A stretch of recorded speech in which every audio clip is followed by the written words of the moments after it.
Hello everyone, welcome to ఈ వివేకం. ఈ వీడియోలో మనం యూపీఎస్సీ జనరల్ స్టడీస్ పేపర్ 3 సిలబస్ని ఒక యూనిక్ వేలో డిస్కస్ చేసుకుందాం. ఒక పేపర్ని మనం టాపిక్ బై టాపిక్ ఐసోలేటెడ్గా అనలైజ్ చేయకూడదు. ఇందులో ఉన్న టాపిక్స్ అన్నీ ఒకదానికొకటి ఎలా కనెక్ట్ అయి ఉన్నాయి, ఇంటర్లింక్ అయి ఉన్నాయి అనేది అర్థం చేసుకొని ఒక బిగ్ పిక్చర్ క్రియేట్ చేసుకోవాలి. అప్పుడు ప్రిపరేషన్ కూడా చాలా ఈజీ అవుతుంది. Coming to our discussion, GS paper 3 economic growth అంటే ఆర్థిక అభివృద్ధి, technology, agriculture, national security topics ని కవర్ చేస్తుంది. ఈ టాపిక్స్ అన్ని ఒకదానితో ఒకటి దగ్గర సంబంధం కలిగి ఉంటాయి అండ్ మన ఇండియా మరింత దృఢంగా మారడానికి, పురోగతి సాధించడానికి సాయం చేస్తాయి. ఆర్థికాభివృద్ధి అనేది ఒక వాహనం అయితే, వ్యవసాయం మరియు మౌలిక సదుపాయాలు అంటే ఇన్ఫ్రాస్ట్రక్చర్ దాన్ని నడిపించే చక్రాలు లాంటివి. అలాగే ఇండస్ట్రీస్ డెవలప్ అవడానికి సైన్స్ అండ్ టెక్నాలజీ హెల్ప్ చేస్తుంది. అండ్ జరిగిన అభివృద్ధి సుస్థిరంగా ఉండాలంటే పర్యావరణం గురించి అవగాహన కూడా ఉండాలి కదా. ఇంకా ఈ పేపర్ డిజాస్టర్స్ ని ఎలా మేనేజ్ చేయాలి, ఇంటర్నల్ థ్రెట్స్ నుంచి కంట్రీని ఎలా ప్రొటెక్ట్ చేసుకోవాలి, ఇలా వేరియస్ డైమెన్షన్స్ మీద ఫోకస్ చేస్తుంది. ఈ ఇంటర్ కనెక్షన్స్ అన్నీ అర్థం చేసుకోవడం ద్వారా అండ్ ఆ ఛాలెంజెస్ ని అధిగమించడం ద్వారా మన ఇండియాని ఒక సంపన్నమైన, సుస్థిరమైన భవిష్యత్తు వైపుకి నడిపించిన వాళ్ళం అవుతాము. మన ఇండియా మంచిగా ప్రోగ్రెస్ అవ్వాలంటే ఆర్థికంగా అభివృద్ధి చెందడం చాలా ఇంపార్టెంట్. సరైన ప్లానింగ్, రిసోర్స్ మొబిలైజేషన్ అంటే వనరుల్ని సమీకరించుకోవడం, ఉద్యోగ కల్పన, ఇంక్లూజివ్ గ్రోత్ అంటే సమ్మిళిత వృద్ధి, ఇవన్నీ ఆర్థిక అభివృద్ధి కిందకే వస్తాయి. ఒక బలమైన ఆర్థిక వ్యవస్థ ఉన్నప్పుడు బెటర్ ఇన్ఫ్రాస్ట్రక్చర్ క్రియేట్ చేయొచ్చు. స్టాండర్డ్ ఆఫ్ లివింగ్ అంటే జీవన ప్రమాణాలను కూడా పెంచొచ్చు అండ్ సొసైటీ కూడా స్టేబుల్గా ఉంటుంది. సొసైటీలో ఉన్న ఇన్ఈక్వాలిటీస్ తగ్గాలంటే ఇంక్లూజివ్ గ్రోత్ అంటే సమ్మిళిత అభివృద్ధి అనేది చాలా అవసరం. ఇలా డెవలప్మెంట్ ఇంక్లూజివ్గా ఉన్నప్పుడు ఆ డెవలప్మెంట్ బెనిఫిట్స్ సమాజంలో అన్ని వర్గాల ప్రజలకి అందుతాయి. అప్పుడు ఎక్స్ట్రీమిజం, అన్రెస్ట్ ఇలాంటివి చోటు చేసుకోవు. సోషల్ కొహెషన్ అంటే సమాజ ఐక్యతను చూడొచ్చు. ఇండియాలో రూరల్ అండ్ అర్బన్ ఏరియాస్ రెండింటిలో డెవలప్మెంట్ ఒకే పేస్లో జరగాలన్నా, జరిగిన డెవలప్మెంట్ సస్టైనబుల్ అంటే సుస్థిరంగా నిలబడాలన్నా, అగ్రికల్చర్ నుంచి వచ్చే ప్రొడక్టివిటీ గానీ, మంచి ఇన్ఫ్రాస్ట్రక్చరల్ సపోర్ట్ గానీ చాలా అవసరం. మన భారతదేశ ఆర్థిక వ్యవస్థకి వ్యవసాయం జీవనాధారం. ఎంతో మంది ప్రజలకి వ్యవసాయమే జీవనోపాధిని అందిస్తుంది. దేశ ఆహార భద్రత, రూరల్ ఏరియాస్లో ఎంప్లాయ్మెంట్, ఎకనామిక్ గ్రోత్ ఇవన్నీ మనం ఏమేం మేజర్ క్రాప్స్ వేస్తున్నాం, ఇరిగేషన్ ఎలా ఉంది, ఏ క్రాపింగ్ ప్యాటర్న్ని ఫాలో అవుతున్నాం అనే వాటి మీద ఆధారపడి ఉంటుంది. అగ్రికల్చర్లో ఈ టెక్నాలజీ లాంటివి తీసుకురావడం వల్ల ప్రొడక్టివిటీ అంటే ఉత్పత్తి బాగా పెరుగుతుంది. ఫార్మర్స్కి, మార్కెట్కి కనెక్టివిటీ ఇంప్రూవ్ అవుతుంది అండ్ వేస్టేజ్ కూడా బాగా తగ్గిపోతుంది. పబ్లిక్ డిస్ట్రిబ్యూషన్ సిస్టమ్ అంటే పీడిఎస్, సబ్సిడీస్, ఎంఎస్పి వల్ల ఫార్మర్స్కి సపోర్ట్ ఇచ్చినట్లు ఉంటుంది. అలాగే ఫుడ్ సెక్యూరిటీ కూడా పెంచొచ్చు. ఈ డిస్కషన్ని బట్టి మనకి ఒక దేశం ఆర్థికంగా స్థిరంగా ఉండాలంటే అగ్రికల్చర్ మీద బాగా ఫోకస్ చేయాలి అని అర్థమైంది. అలాగే ఈ పండించిన పంటలను వేర్వేరు ప్రదేశాలకు తరలించాలన్నా, రూరల్ డెవలప్మెంట్, అర్బన్ డెవలప్మెంట్ ఒకే లైన్లో ఉండాలన్నా ఇన్వెస్ట్మెంట్ అండ్ ఇన్ఫ్రాస్ట్రక్చర్ అంటే పెట్టుబడులు, మౌలిక సదుపాయాలు అనేవి చాలా అవసరం.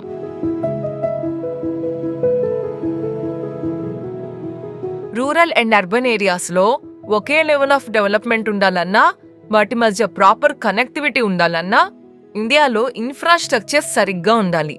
అంటే energy sector, ports, roads, railways, airports మంచిగా డెవలప్ అయి ఉండాలి. ఎందుకంటే ఇలాంటి మౌలిక సదుపాయాలు సరిగ్గా ఉంటేనే కదా అగ్రికల్చర్ కానీ, ఇండస్ట్రీస్ కానీ, ట్రేడ్ అంటే బిజినెస్ కానీ డెవలప్ అవ్వగలిగేది. ఇంత లార్జ్ స్కేల్లో ఇన్ఫ్రాస్ట్రక్చర్ డెవలప్ అవ్వాలి అంటే పీపీపీ, ఎఫ్డిఐ లాంటి ఇన్వెస్ట్మెంట్ మోడల్స్ యొక్క సపోర్ట్ తీసుకోవాలి. ఇన్ఫ్రాస్ట్రక్చర్ వల్ల ఎకనామిక్ డెవలప్మెంట్ సాధ్యమైనట్లు మంచిగా కొత్త కొత్త ఇన్వెన్షన్స్, టెక్నాలజీలో ఇంప్రూవ్మెంట్స్ ద్వారా మన ఇండస్ట్రీస్ కూడా కొత్త పుంతలు తగ్గించగలం.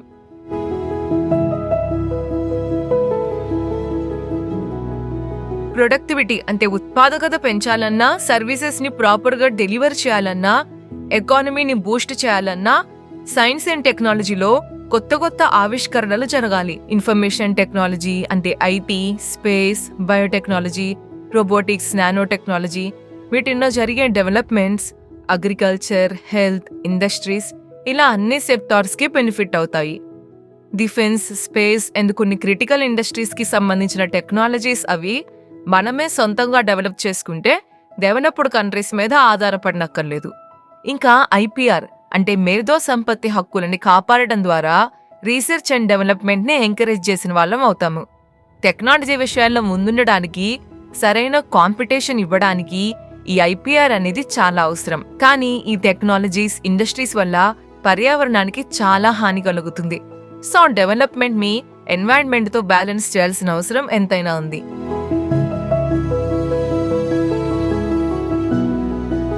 ఎకనామిక్ డెవలప్మెంట్, ఇండస్ట్రియలైజేషన్ అవసరమే గాని ప్రకృతిని నాశనం చేసైతే కాదు.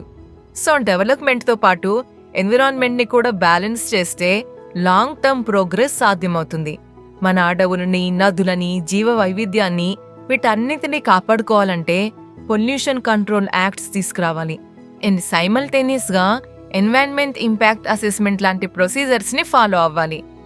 పరిశుభ్రమైన గాలి, నీరు, సారవంతమైన నేల ఇవి మనిషి మనుగడకి ఎంతో ముఖ్యమైనవి. తర్వాత ఏదైనా.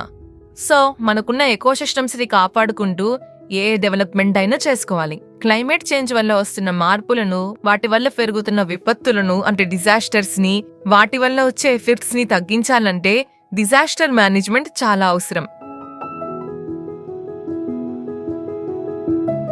ప్రకృతి వల్ల వస్తున్న విపత్తులు అవ్వచ్చు, మనిషి వల్ల వస్తున్న విపత్తులు అవ్వచ్చు, రెండూ ప్రమాదమే. సో డిజాస్టర్స్ని మేనేజ్ చేయడానికి ఒక ప్రాపర్ ఫ్రేమ్వర్క్ ఉంటే డెవలప్మెంట్ వల్ల వచ్చిన బెనిఫిట్స్ అన్నీ గాల్లో కలిసిపోకుండా కాపాడొచ్చు. డ్యామేజ్ని తగ్గించడానికి, రికవరీ ఎఫర్ట్స్ ఫాస్ట్ అప్ చేయడానికి early warning systems, geospace mapping use చేసుకోవడం, డిజాస్టర్స్ని తట్టుకొని నిలబడే ఇన్ఫ్రాస్ట్రక్చర్ని బిల్డ్ చేయడం చాలా అవసరం. ఇంకా డెవలప్మెంట్కి, ఎక్స్ట్రీమిజంకి చాలా దగ్గర సంబంధం ఉంది. అది కూడా ఈ డెవలప్మెంట్కి రిలేటెడే. ఎలాగో చూడండి.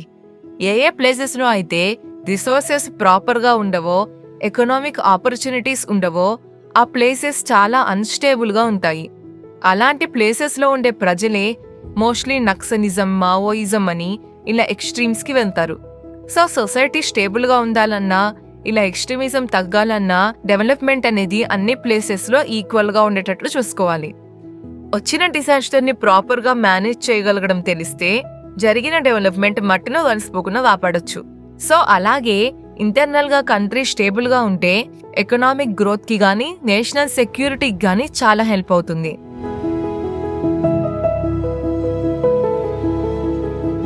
ఒక సెక్యూర్ అండ్ స్టేబుల్ ఎన్వైరన్మెంట్ లేకపోతే డెవలప్మెంట్ చాలా కష్టం అవుద్ది. టెర్రరిజం, ఆర్గనైజ్డ్ క్రైమ్, ఎక్స్ట్రీమిజం ఇలా ఇంటర్నల్గా ఉండే థ్రెట్స్ ఇండస్ట్రీస్, ఇన్ఫ్రాస్ట్రక్చర్ నుంచి సొసైటీ దాకా అన్నిటినీ ఎఫెక్ట్ చేస్తాయి. ఈ మధ్య మనం ఎక్కువగా చూస్తున్న problem cyber crimes.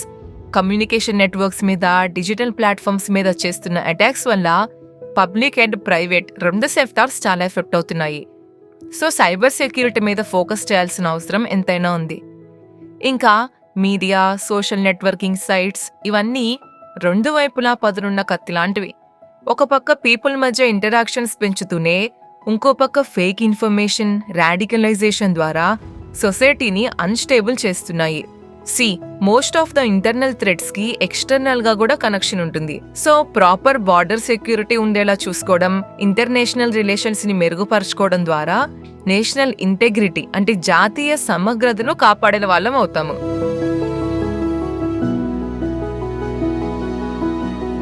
National security అంటే ఇంటర్నల్ థ్రెట్స్ ని మేనేజ్ చేస్తే సరిపోదు, ఎక్స్టర్నల్ ఛాలెంజెస్ కూడా ఉంటాయి. Like cross border terrorism, smuggling, crime ఇలా చాలా. సో ఇలాంటి ఇల్లీగల్ యాక్టివిటీస్ నుంచి కంట్రీని ప్రొటెక్ట్ చేసుకోవాలంటే బార్డర్ మేనేజ్మెంట్ చాలా స్ట్రాంగ్ గా ఉండాలి. ఆర్గనైజర్ క్రైమ్ కి, టెర్రరిజం కి చాలా దగ్గర సంబంధం ఉంది. సో మన సెక్యూరిటీ ఫోర్సెస్, ఇంటెలిజెన్స్ ఏజెన్సీస్ అన్నీ కోఆర్డినేటెడ్ గా వర్క్ చేసి మనకున్న సెక్యూరిటీ ఇష్యూస్ ని సాల్వ్ చేస్తారు.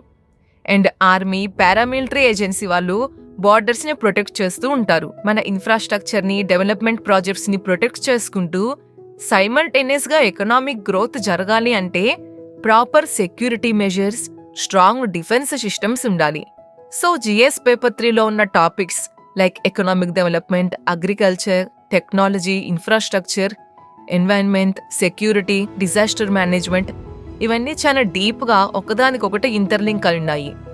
ఇన్ఫ్రాస్ట్రక్చర్ డెవలప్మెంట్ వల్ల economic growth, science and technology వల్ల ఇండస్ట్రీస్ అండ్ వీటన్నిటిని ప్రొటెక్ట్ చేయడానికి internal and external security measures, అలాగే డెవలప్మెంట్ కోసం ప్రకృతిని నాశనం చేయకుండా ఉండేందుకు ఎన్విరాన్మెంటల్ నాలెడ్జ్, డిజాస్టర్ మేనేజ్మెంట్, ఇలా ఈ ఫ్యాక్టర్స్ అన్నీ కలిస్తేనే ఇండియా ఒక ప్రాస్పరస్ నేషన్ లాగా డెవలప్ అవుతుంది.